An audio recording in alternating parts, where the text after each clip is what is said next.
Hi there and welcome along to today's Evolve Alliance Provider Member Showcase video. I am thrilled to have with me today Phil Pilgrim from Implemented Portfolios. Phil, give me the snapshot of what is IP in one sentence. Yeah, let's get right into it. It took Absolutely. me a while to kind of work it out myself, actually, because we do a lot of things. But essentially, if I had to say what we do for advisors is provide them an outsourced MDA and execution service, which we execute via using an individually managed account as the vehicle. Fantastic. So you fit well within that quality of advice spoke on our business success wheel, helping advisors to manage their portfolios, run their investment philosophy far more efficiently than old school ways of doing it. And I'm so thrilled to be digging in deep to find out exactly how you do that today. If we were to look from the lens of what problem are you solving for advisors, I can think of two or three, but where are you coming from? I'll always start with one word: time. Mm-hmm. That's the first thing I see we solve day after day. Advisors haven't got enough of it. Sue, you'd seen your own consulting. You've been around for long enough to have watched it, as I have. The crunch on advisors' time within their business has gotten so bad that they're now having to make really hard business decisions about what they're going to spend their precious time on. So yeah. I think that's really where we come in and say, you know what, the way you're currently administering investments is too time consuming. So we can come to the party on that one and save you a stack of time.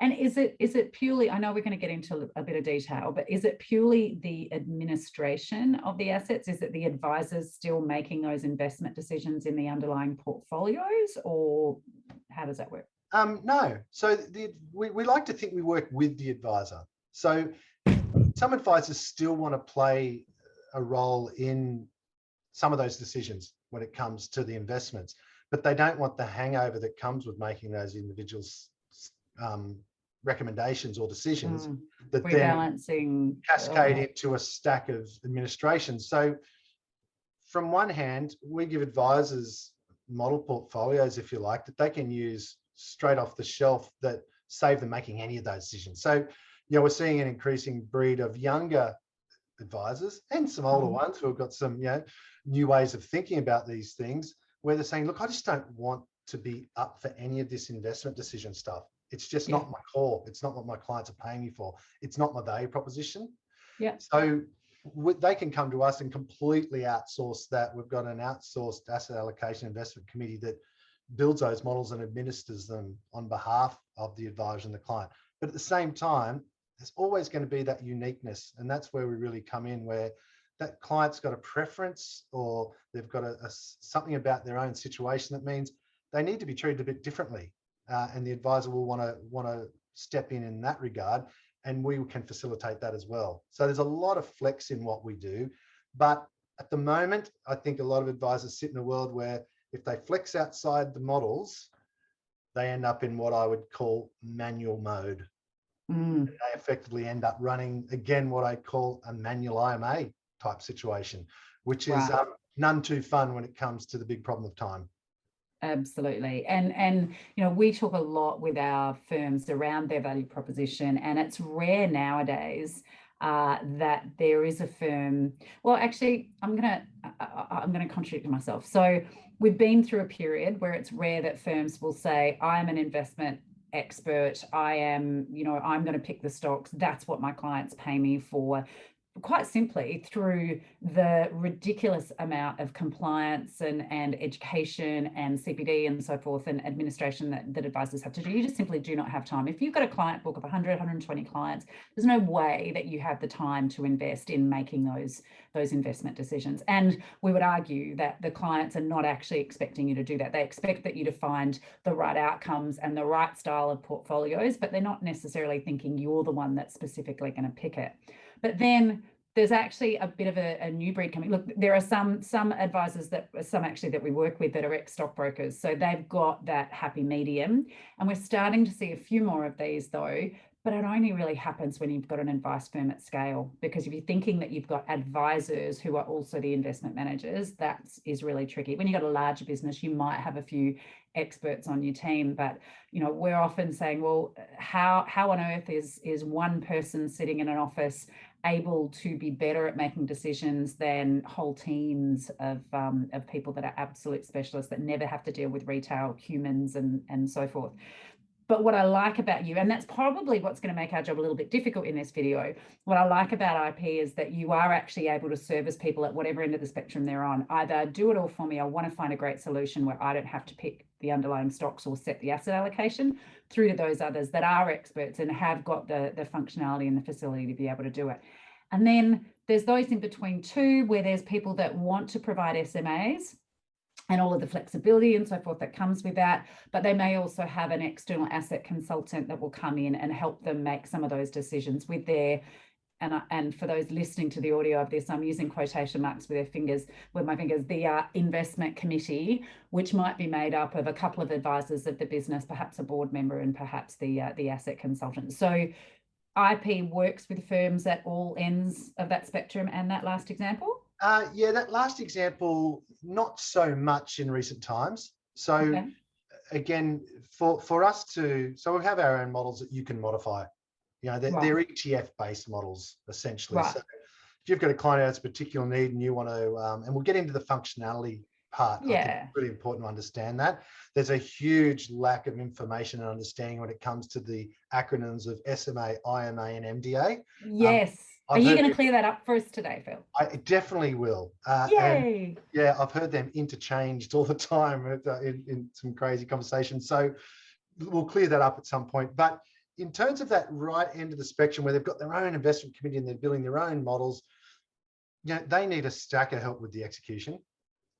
It's all very well and good to have a really clever investment committee or an outsourced asset consultant being active and making asset allocation changes and justifying what they're doing by being active in that space. It's what you expect.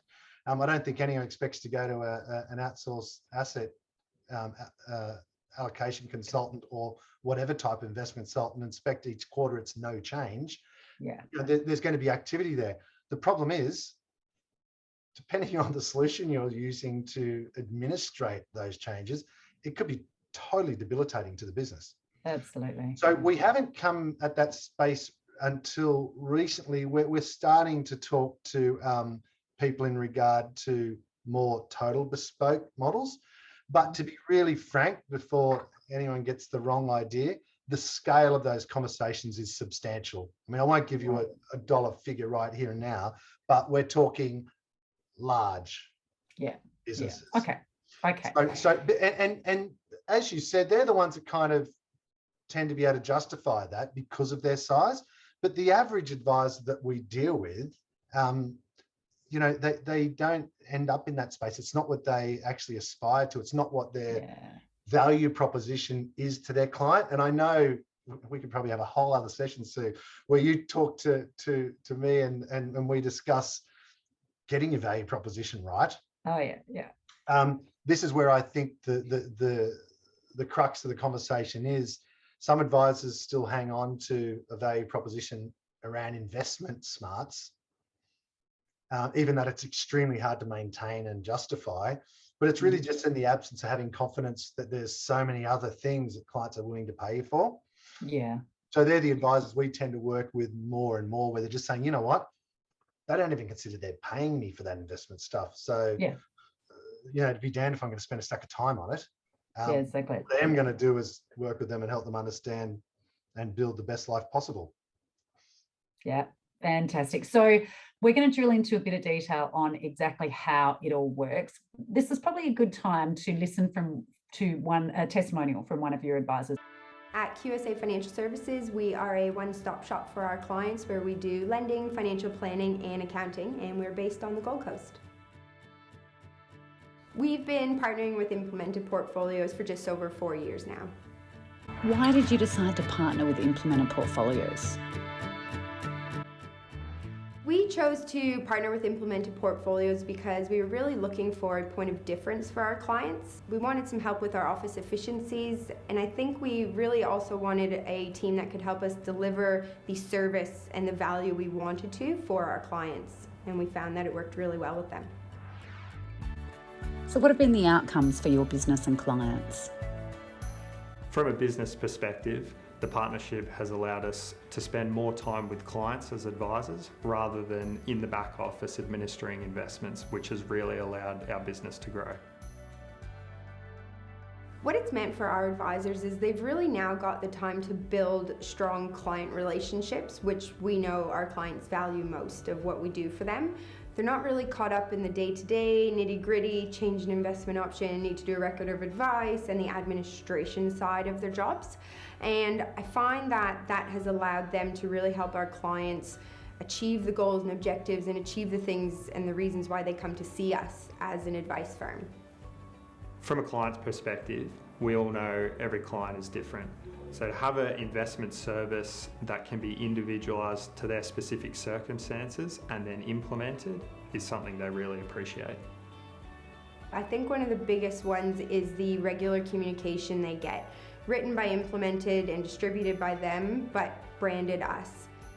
Another aspect is actually when it comes to review time. Clients come in and the meeting's all about them. It's about where we're tracking, where we're going with their goals and objectives. It's not about rebalancing a portfolio or talking about individual investment options. It's really focused on them and the outcomes they want to achieve. How's this partnership enabled your business to grow? As a business, the partnership has allowed us to scale in a way that we previously wouldn't have been able to achieve. We're all trying to create efficiencies in our business at the moment. The partnership with Implemented Portfolios has created that for us. We get to spend more time with our clients and generate new business from that. And would you recommend a partnership with Implemented Portfolios? If you're an advisor thinking about partnering with Implemented, I would say go for it. It has made a huge impact to our business and it has allowed us to really thrive in a really challenging environment that is financial planning right now. Wow, what a great example of someone that's really achieved exactly what you've been talking about there, Phil. Very nice. Perfectly placed. So I know, right? Let's get into the detail, right? How does it work?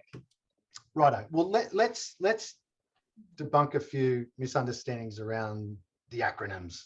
I think, please. We all don't know what we don't know, and a lot of the conversations we have with advisors is, oh, well, okay, I had no idea that something like this existed. So let's get down to that. So firstly, IMAs, SMAs, and MDAs. Mm-hmm. Let's first understand MDAs sit out there. So, and what I mean by that is, an MDA is essentially the client giving you the authority to execute without having to get consent from them every single time. So pretty well where most advisors sit in the world right now is every time I need to do a corporate action, every time I need to do a rebalance, every time I need to do some sort of change that wasn't in my original advice, I have to get consent to do it. Yeah. And a record of advice and a whole bunch of paperwork. And if you're going to have an MDA, that sounds like absolute gold, but you actually require a special license to do so, don't you? Yeah, and good luck on the PI cover as well. So and I actually recently had an advisor in the boat of leaving one of the few licensees that has an MDA license. They were looking initially at moving to a different licensee, and there weren't that many around that they were happy to move to. So they've actually, interestingly, going down the path of getting their own license, and they're experiencing all of that right now. Yeah, so it is a tough one. They're harder to get now. You know, you need very good governance, demonstrable governance to hold and maintain an MDA. But in the right hands, an amazing service in terms of adding this huge amount of scalability and time that you just don't have to spend. And good for the clients too, right? Because you can take action in a timely manner. You don't have to wait the week or the few days before you can get the client and then they respond. And then actually, you make a really good point, because one of the bits of feedback we get, which is only enabled because of MDAs, is okay, something big happens in the market, or there's a recommendation changes on a particular fund or something in your model. Who do you fix first? Yeah. Generally, they'll go with the largest clients who are Highest paying fee paying first, clients. Yeah. and they'll work their way down. With us, there is no discrimination. Because you have an MDA, you can execute across the board because you're not having to go and get this ongoing consent. So let's just park MDAs as a fantastic agreement between client and advisory business where you can save a stack of time. And quite frankly, clients appreciate it because I'm pretty sure they don't like these bits of paper constantly across them. No, just do your job. I pay you, Mr. Advisor, Mrs. Advisor. Please take care of it. They enjoy it about as much as the advisor enjoys doing it. Yeah. So that's MDA. So we can just put that there. So before we just move on from that, because I did make that point about licensing, if they're using implemented portfolios to get a quasi MDA, do they have to have an MDA license? No. So thank you, because that's the next place I was going to go. Good luck getting the license and good luck getting PI and good luck with the whole ongoing governance. We are the MDA holder and provider, and we are responsible for the execution under that MDA, not the advisor. So implemented with every single client account we set up for advisors, we actually have that MDA signed with the client, not the advisor. So the agreement is between implemented portfolios and the client. So we are literally an outsourced provider. What that means for the advisor is they still have control because they have a distribution agreement in writing with implemented, but they don't have to be licensed to be an MDA provider. The PI cover doesn't increase because they're using MDAs. We basically shield you from all of that as an advisor because we're the responsible entity for the MDA license, the governance and the execution. Right. That's okay. Quite a neat system. Absolutely. Okay, so then the next one, SMA, IMA? Yes, good one. So SMA, IMA, the secret's in the first letter of the acronym. One's a separately managed account, one's an individually managed account. So both managed accounts. And I think, look, we haven't helped advisors in understanding this, probably because there's a lot of managed account providers out there. And it's a huge growth market and advisors are using them more and more for their clients. But leaving that acronym off the front kind of covers up a lot of the detail that I think is really important. So SMAs and IMAs certainly work quite differently. From a straight out, example I would give is, SMAs are more of an evolution of managed funds, if you like. So where an advisor used to have, clients would hold units in a pooled investment and they'd have, 5 or 6 of them would make up a model portfolio and away they'd go. Now you've got 5 or 6 SMAs that make up a model portfolio.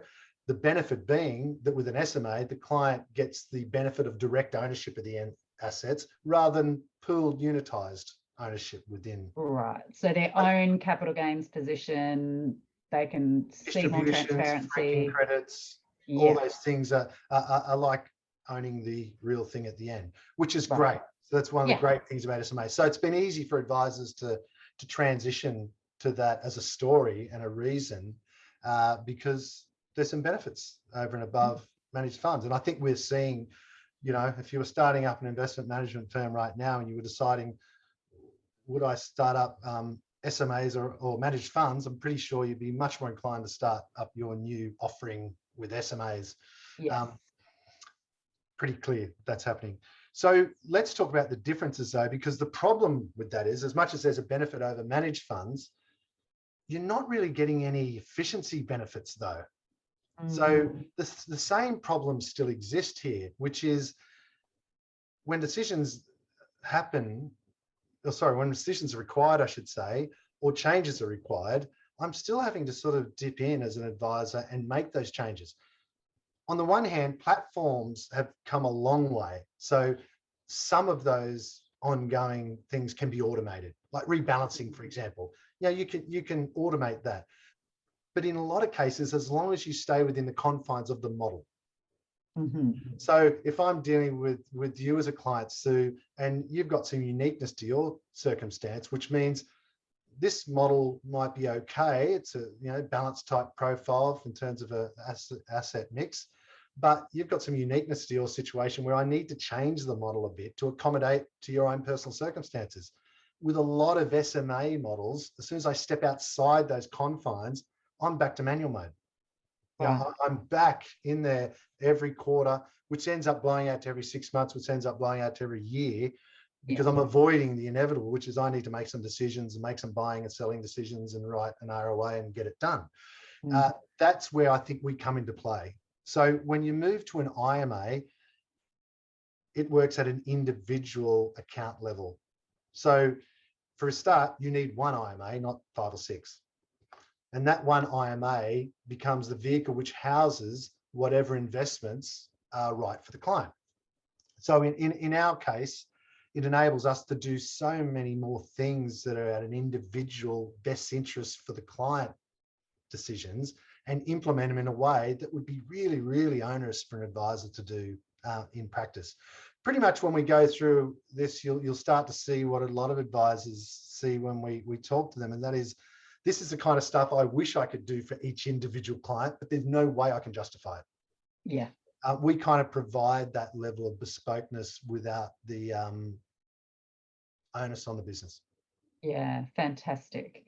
So if we're using those definitions, then it's sounding to me like you're saying that implemented portfolios does both IMAs and MDAs, or IMA outcomes through an MDA structure. That's clear. Yeah. So remember, the MDA is just an execution agreement. So what it means is we've got the authority to execute without going backwards and forwards all the time.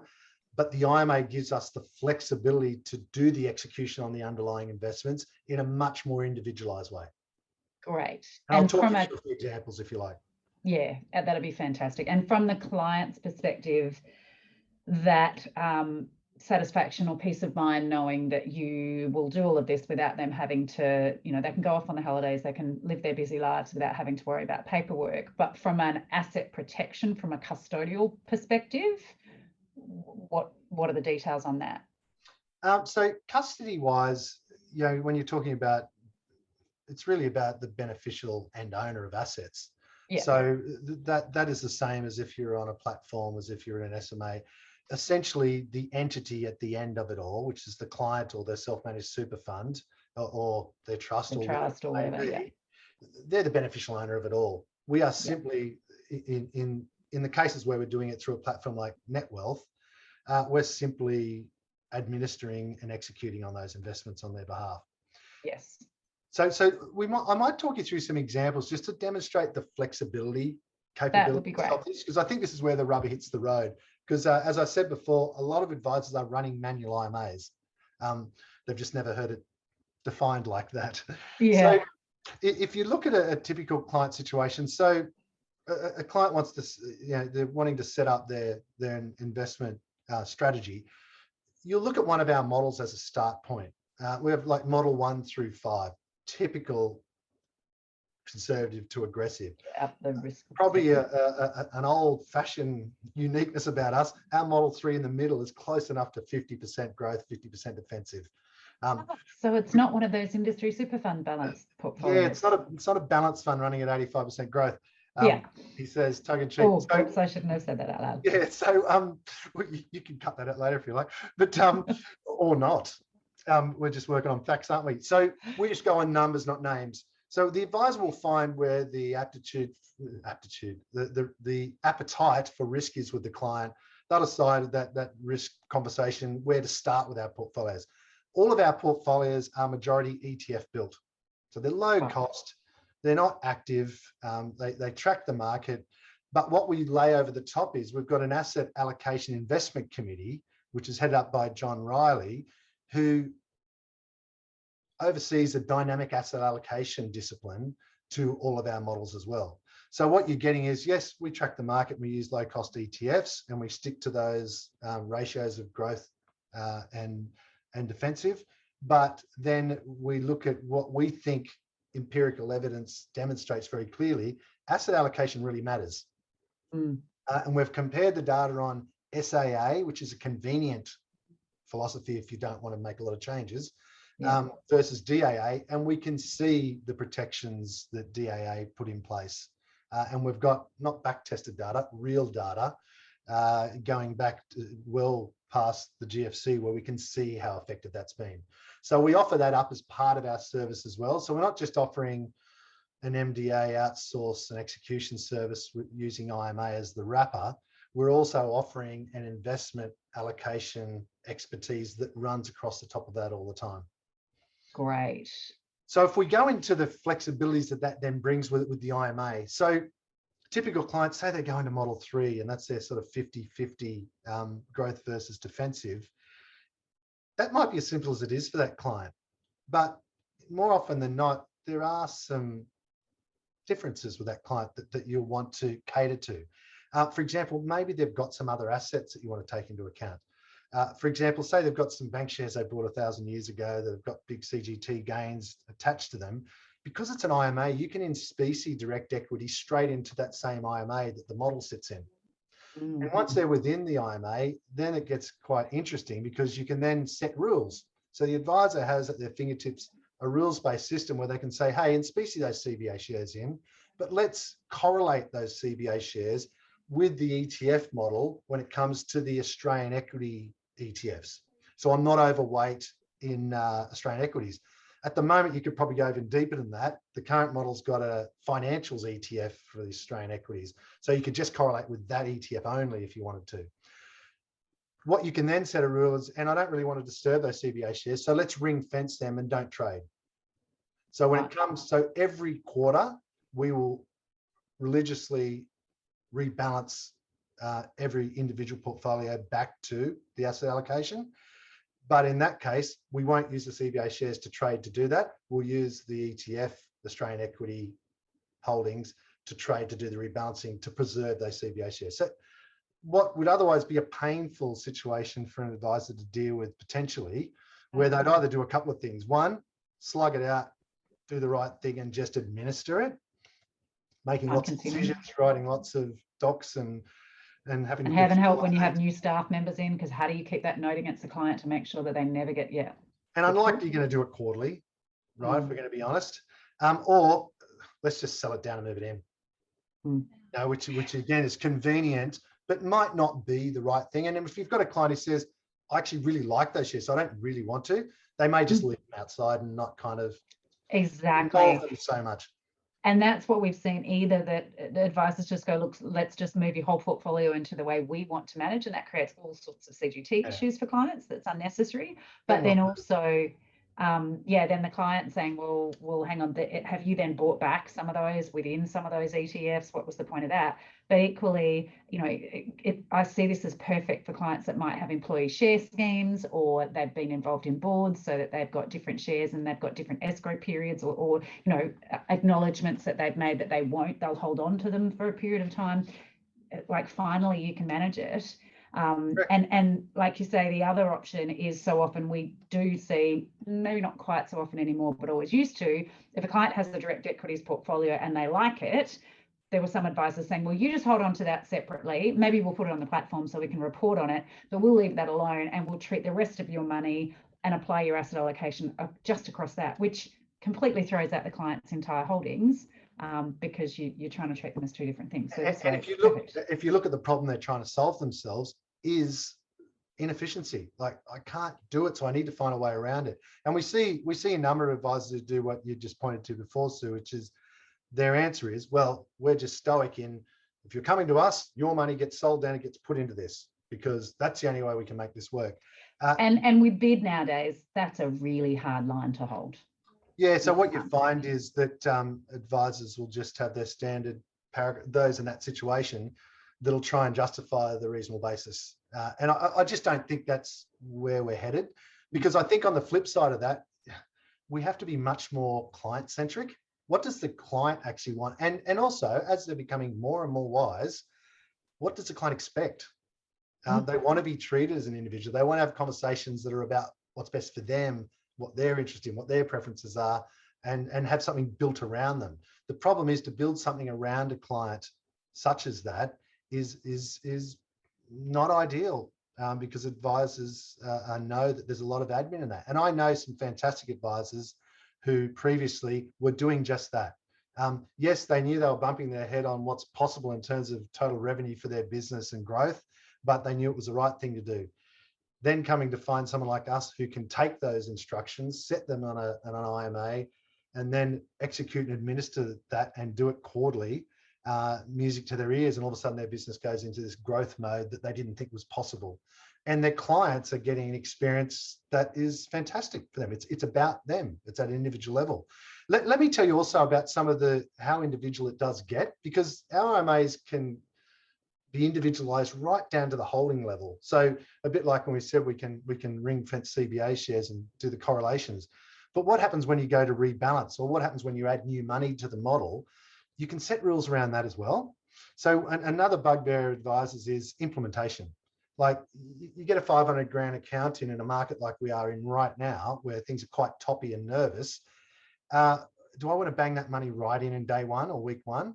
Or would I like to spend 3 months, maybe 6 months implementing it over time? Generally, it's the latter, but set a diary reminder, put in the next 100 each month, have to do all the work that goes with that. We take that 100% away. So as a standard mandate, we'll always take minimum 3 months to implement any new money into a client's IMA portfolio. But the advisor can vary that by whatever means they like. So they can say, actually, with this particular little tranche, can you just put it straight in this week?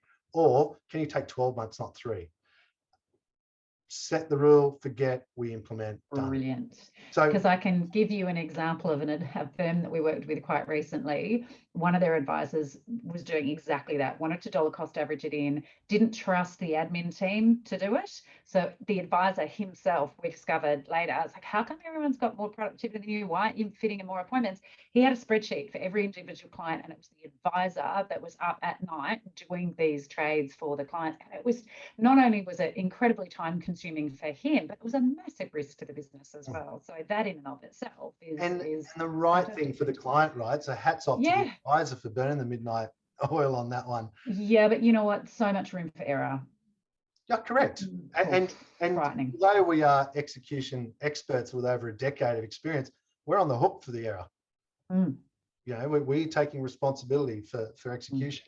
But you've got it in tech enabled, right? It's not a little human sitting in your office instead of their office. It's actually technology enabled. Yeah, look, I'm banned from using the term tech enabled. Sorry, okay, my words, not yours. Yeah, so I won't use those words. Internally, okay. There's an embargo on that term.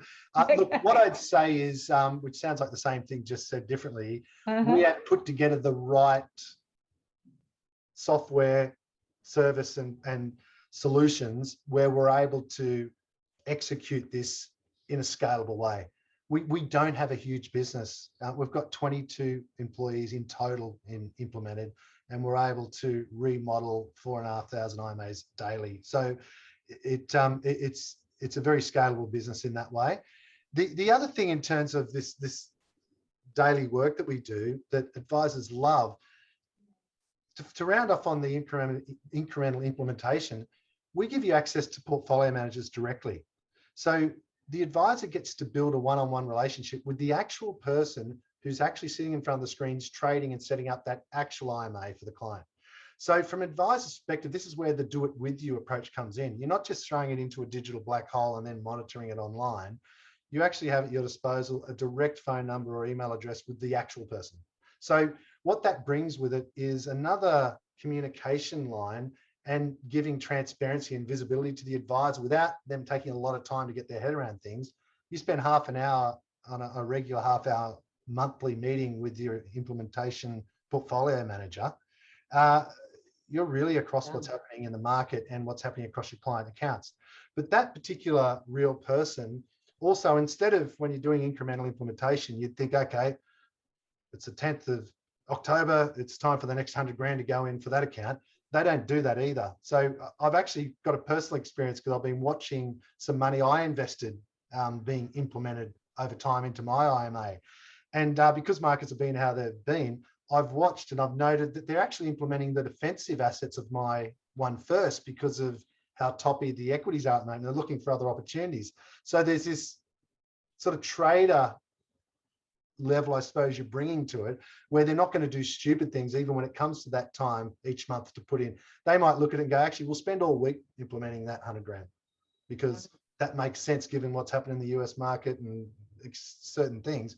They're on top of it, and they then add another level of intelligence to incremental implementation, if you like. Because that's all they do. that's their job. They're experts. That's it. They probably work way too long and hard at it, but that is all they do. And so then if you channel that into simple things like rebalancing. So what do you do each quarter when it comes to rebalancing? So we look at every IMA, they've all got their own rules, but they've all got their own unique circumstances because they've been in the investment timeline journey at different stages. So simple things. So we go to rebalance this IMA for this client, and we know we need to sell up this asset class and buy up this asset class, whatever the case is. But in an IMA, unlike anything else, you can treat old money different to new money. So they might decide, given the circumstances of this one, yeah, we need to sell some of that asset class, but let's sell the stuff that's more than 12 months old. Yeah. Stuff that's not been in the market that long, let's not touch that. So we don't have this just brutal, we're selling 2% of this. We can sell 2% of this, but the older money that's in that class. So that's quite interesting to be able to do that level of individualization. So in terms of an after-tax return outcome for our IMA clients, they all actually get a different return. So so this kind of did my head in a bit when I first. Yeah. How do I put that on some charts for our marketing? Yeah, correct. So we share with all advisors every month our performance. So model 3, here's the performance, but they all know that's not what your client would have got, because it depends where they were in the journey and how we were managing their individually managed account against the model. Yeah. Depending on what they were holding and the timeframes of what they were holding, they'll be somewhere around this number. But we're constantly doing things using our MDA abilities to make the changes at each one of these IMAs in the best interest of the client, like an advisor would if they could. Yeah. Rather than a blanket switch or change, we're actually being able to do that at an individual level. So it's quite cool. The other thing that happens too, that avoids a few dumb things that I know annoy advisors and end clients. If I am midway through implementing $500,000 into a model, but then the SMA manager decides to sell 2% of BHP, I might have bought it yesterday and they're selling me out today. We never do silly things like that in an IMA because we don't have to. So for someone who's midway through implementing and we make a change to the model, we'll just change the destination of that client's account to match up with the change that we've just made. We won't make the change to a portfolio that's not quite been fully invested yet, because that doesn't make any sense. So we'll just change the destination to reflect it because they're at a different stage of the investment journey. So it's very individualized treatment that, although me just saying that, I'm sure listeners won't have got their head around it all totally first pass, but you get the gist. This is outsourcing to a true individualized investment treatment for clients based on advisors' rules they want to set. And look, we have a couple of coaching clients that use you guys to manage their portfolios, and I can absolutely attest to the efficiencies, the amount of time or non-productive time advisors have in, when I say non-productive, I mean sitting in front of clients, the amount of time in those businesses versus others using a more traditional way of managing assets is significant.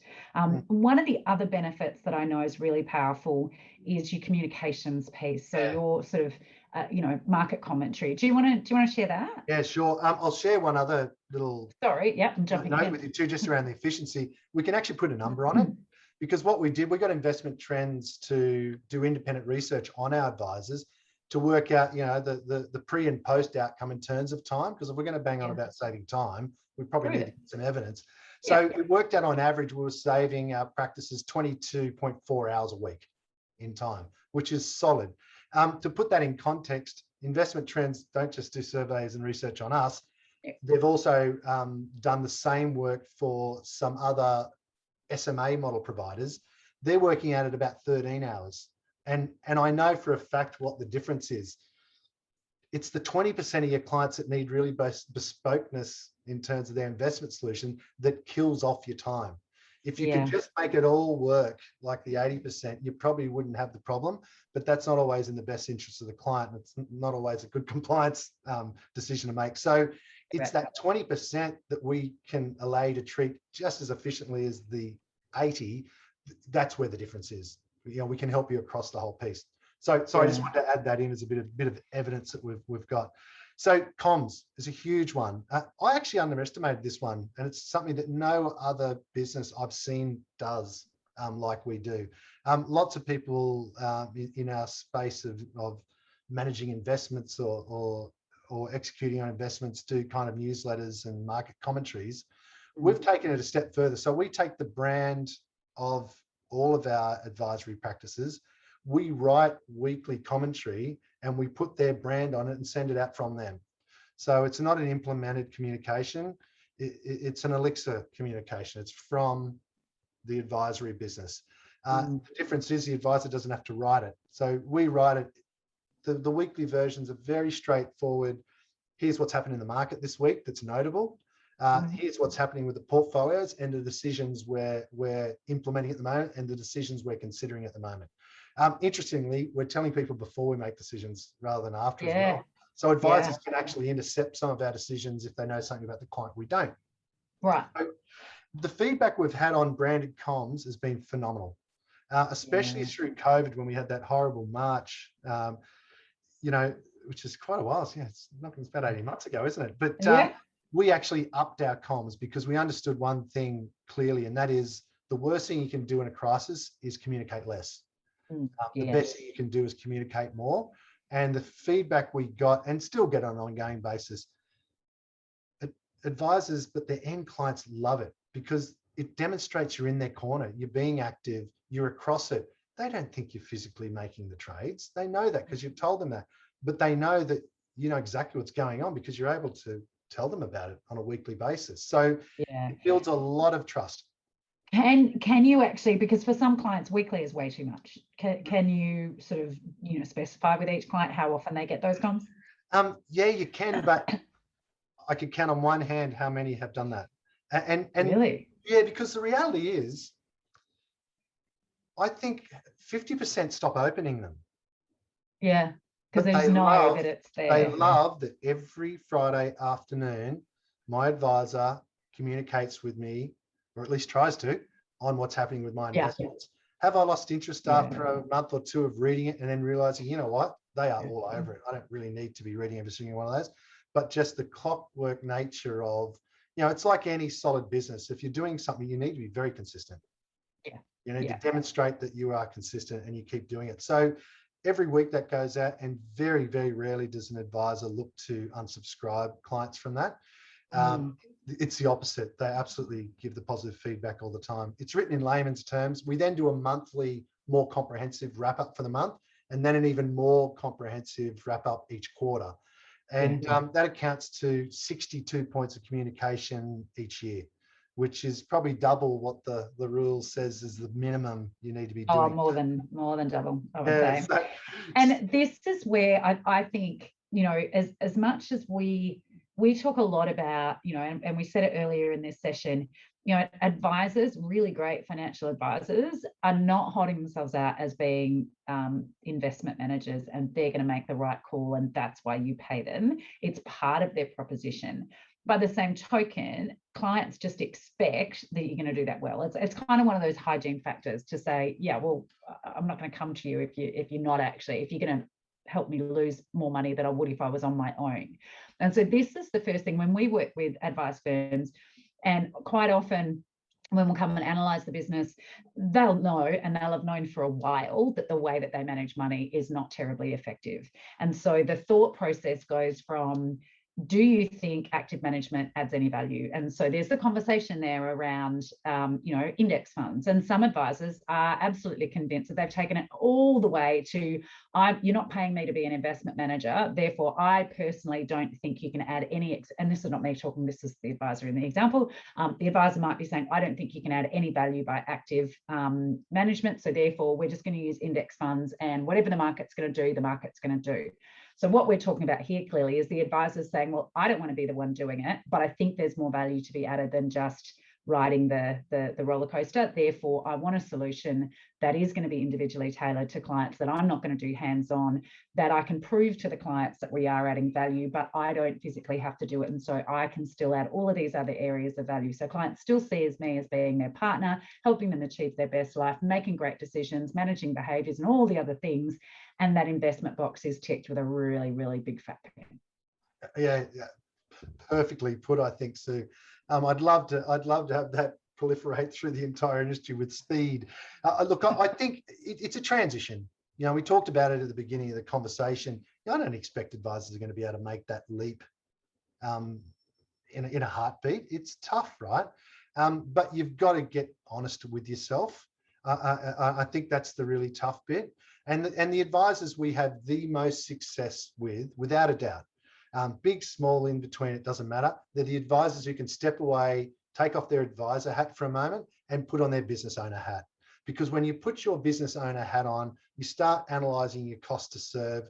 You start analysing what clients really, really want from you, what they actually feel like paying you for. It's really, really clear. I mean, Google will give you all the research you like, and if you save that, ask your own clients what they value in their relationship with you. And when you start to work out that they want to spend time with you, they want you to be able to truly demonstrate you really understand them, really understand where they are, what their version of a great life looks like, and you're helping, coaching along the way of making great decisions that build towards living a better life now and in the future. They're all in on that. Yeah.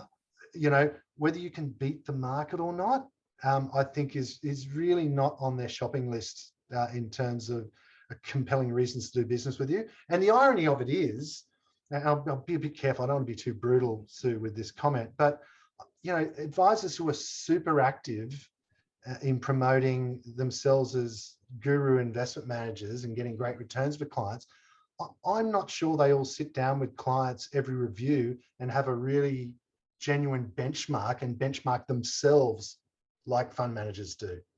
You know, fund managers get burnt at the stake against benchmarks. I'm pretty sure there's a lot of advisors out there who put themselves up as gurus of picking the right winners, but they won't sit in front of clients year on year and habitually benchmark their own performance and whether they've truly added value in that space.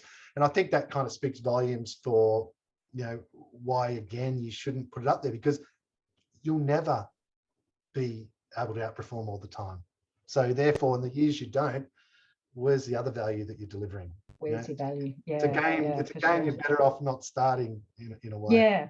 Yeah, totally agree. Hey, I do have one little technical question here. Sure. Does this mean, and I know the answer, but I know I'm asking from the point of view of an advisor, that this might be in some people's minds. Does this mean if I use implemented portfolios, I don't need the BT wraps, the net wealth, the hub 24s, the traditional IDPS, or even the newer, funkier platforms? Do I not use them anymore? No, you do. You do. Look, so how does it fit in there? Well, they play a really solid role. I mean, they're able to administer money better than anyone else. Truth be told, we have a direct platform which we can administer money with our service, except for retail super. And we have no ambitions to become a retail super custodian. So you can come to us, advisors can use us strictly, and they do for some cases that are non-retail super. But that being said, that's not where we're investing our effort. You know, when you look at platforms, the leading platforms, yeah, they're doing great things in terms of apps and client experience and interfaces and reporting and all those things. So our key partner is NetWealth in that space, who we think is one of the clear leaders in terms of how they're investing in the future of what the platform space looks like. So in that regard, so you kind of, you know, unfortunately, I then bat us back to kind of looking a bit like a fund manager in a way, in terms of the mechanics of it.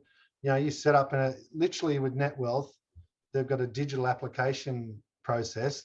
We've tacked 4 questions onto the end of that digital application process, where you choose us, choose our model, and set your instructions, and we're done. So still a very easy advisor experience, but administered through NetWealth. So you basically get net wealth on steroids in Yeah. a way. Yeah, great. Okay, lovely. So are there any other benefits that we haven't covered? I know the next step for advisors, we've deliberately, because, you know, there's advisors at all ends of the spectrum that'll be watching this particular video. So obviously, you know, if you're listening to this, you're going to have your very own questions that are relevant to your clients and so forth. But are there any other points, Phil, that we haven't covered off yet, you think? Look, I don't think so. I think we've had a great conversation in reasonable depth, and I hope I haven't overcomplicated. I've tried to be simplistic and explain. No, look, I think you've done that really well. I mean, the big question on everyone's, big question is always pricing. Is it expensive to you guys? How do you compare to other alternatives? You know, the start point for us is including net wealth. So if you were to go through net wealth and set up a portfolio with us, you're looking for everything I've just mentioned, the whole service, comms, the whole bit, including net wealth end to end, 73 basis points. Seriously? Yeah, and all you add to that is the ETF expense. So, you know, we find advisors are looking at clients, you know, under $1 million. I mean, obviously it gets a lot cheaper beyond $1 million, but under $1 million, you're somewhere around 90 odd basis points all in, including the end investment. So certainly not expensive. And if I'm rarely questioned, but sometimes I get questioned in terms of cost for advisors who are using ultra low cost solutions. The first thing I do say is, which I think is very valid, put your business owner hat on now and don't just look at the basis points, look at your cost to serve. Yes. You might get the cheapest investment solution known to man, but if it doesn't help you efficiently manage the client's investments, I don't know, Sue, I think $250, $300 an hour for an advisor is a reasonable hourly rate. Try 300 to 400. Yeah. There you go. So 250 is a bit low. Yeah, if you're pinning yourself at that sort of number, forget basis points. Your client's going to pay one way or another if you're going to be profitable. Yeah. I think it's exceptional value when you look at I agree. true cost to serve. Yeah, I didn't realize it was that low. That's great. Nice. Well, that's fantastic. So Phil, what are the next steps for people now? Obviously, you know, you're talking now to both Evolve Alliance members that are seeing you within their portal, and then people that aren't connected to Evolve or Alexa. What are their next steps if they like the sound of what they've heard? Yeah, look, we like to partner with businesses. We aren't someone who's going to come and have lunch with you and say, look, tick this box instead of that box next time you put an application in with NetWealth. It's quite different. We're going to change the way you actually do business to an extent, potentially depending on how your advice process works now. So we like to partner with our advisors. So first start point is discovery, much like you do with an end client. We like to get to know the advice business, how it's working now, what they're doing, because we don't want to make unnecessary change to what we're doing. We'd like to complement what you're doing, and in doing so, add that efficiency and saving that time. So yeah, we're not a quick tick and flick type relationship that we start. It takes a number of meetings. So make a start with us. What I've said is the sort of high level of what we do, but it's going to be different for every advisor in terms of how they want to use our execution service. So yeah, get in touch. Let's talk particularly about your business and your needs, and work out how we can adapt and work around what you're currently doing so that we can add that efficiency and just free up more time so you can spend it either with seeing more clients, with seeing more of your existing clients, or going fishing. You can use your time how you choose. Imagine that. Yeah, maybe golf. Those performance figures that you told about, you provided those. They're up in the Evolve Alliance portal as well. So all of those proof points that you were mentioning before, people can log in and check all that. Obviously, they'll be on your website. We have loads of collateral we help advisors with, loads of tools, videos, all sorts of stuff. So you do that didn't even get to the collateral part. No, well, you know, people will see that as a lovely surprise. Can you give us a bit of a background on who is IP? How long have you been around? Yep, sure. So we're probably one of the most experienced MDA execution services around. We've been around for over a decade now. Interestingly, though, started by Sandy Burridge and John Riley. John Riley, who's now the CIO of Implemented.